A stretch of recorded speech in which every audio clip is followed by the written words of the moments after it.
Planète Bourse, votre revue de presse financière et mondiale, c'est tout de suite.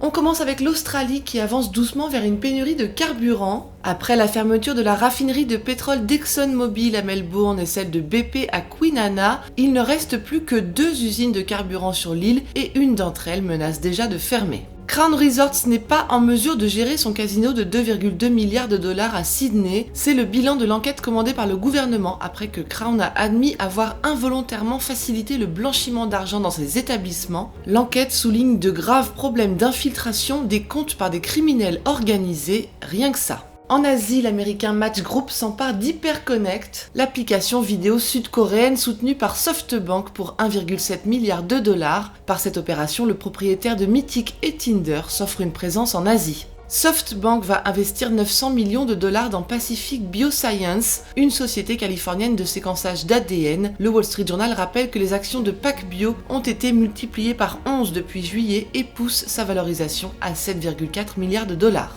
Apple s'est associé à Taiwan Semiconductor pour développer des écrans ultra performants. Le géant américain et le taïwanais travaillent en secret sur des écrans OLED microscopiques qui viendront en soutien des technologies de réalité augmentée. Maruti Suzuki India, Tata Motors et Mahindra & les principaux constructeurs automobiles indiens, dévoilent des bénéfices supérieurs de 59% à l'avant-Covid et des ventes trimestrielles en nette hausse.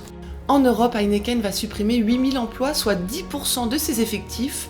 Le brasseur qui affiche une perte nette de 204 millions d'euros en 2020 et des revenus en baisse de 17% veut réaliser 2 milliards d'euros d'économies d'ici 2023. Petit couac chez KPMG en Grande-Bretagne où le président a demandé aux salariés d'arrêter de se plaindre de leurs conditions de travail. Le géant de l'audit a ensuite coupé le réseau social interne sur lequel les employés peuvent soumettre des commentaires anonymes après que certains d'entre eux ont souligné la rémunération du président de 1,7 million de livres sterling. Silver Lake et Nestlé vont investir 3,5 milliards d'euros dans le groupe vétérinaire IVC Evidensia. IVC Evidensia, c'est la plus grande société européenne de produits médicaux pour animaux de compagnie. Avec ce boost, elle voit sa valorisation grimper à 12,3 milliards d'euros, soit 4 fois plus qu'il y a 2 ans. BPCE remonte au créneau pour prendre le contrôle de Natixis. La banque coopérative française propose cette fois-ci 3,7 milliards d'euros pour racheter les actionnaires minoritaires de la banque d'investissement dans laquelle elle détient déjà une participation majoritaire. CD Projekt, le fabricant polonais du jeu Cyberpunk 2077, a fait l'objet d'une attaque. Le pirate qui n'est pas encore identifié menace de divulguer les codes sources et les documents internes. Total dévoile 7,2 milliards de dollars de pertes annuelles mais maintient son dividende. Il est le seul grand groupe pétrolier européen à maintenir son paiement, conforté par des résultats trimestriels meilleurs que prévu. Macquarie, le plus grand investisseur mondial dans les infrastructures, a levé 1,6 milliard d'euros pour son deuxième fonds dédié à l'éolien et au solaire. Et enfin, Tesco n'en fait pas assez pour lutter contre l'obésité. Ses actionnaires exigent plus d'aliments sains dans ses rayons. Aux États-Unis, Mattel a réalisé ses plus grosses ventes saisonnières depuis 4 ans. Poussé par la pandémie, le père de Barbie signe 1,63 milliard de dollars de ventes trimestrielles et un bond de 50% de ses ventes en ligne en 2020. Le marché américain du jouet gagne lui 16,7% sur l'année.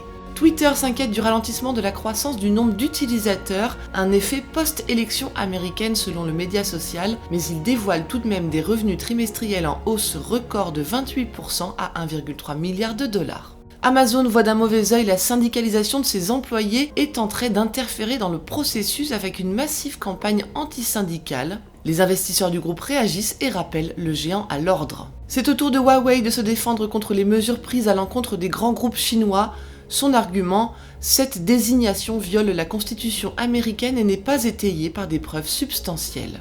Chesapeake Energy, qui s'était effondré sous 9 milliards de dollars de dette en début de pandémie, a pu effacer 7 milliards de son ardoise. Plus facile désormais pour le spécialiste américain du schiste de promettre s'astreindre à une discipline de rendement. Beachbody Company Group, Forest Road Acquisition Corp et Mix Fitness veulent fusionner dans le cadre d'un SPAC spécial remise en forme à 3 milliards de dollars. Et Rivian veut aussi entrer en bourse. La start-up de véhicules électriques soutenue par Amazon et Ford vise une introduction dès septembre pour 50 milliards de dollars.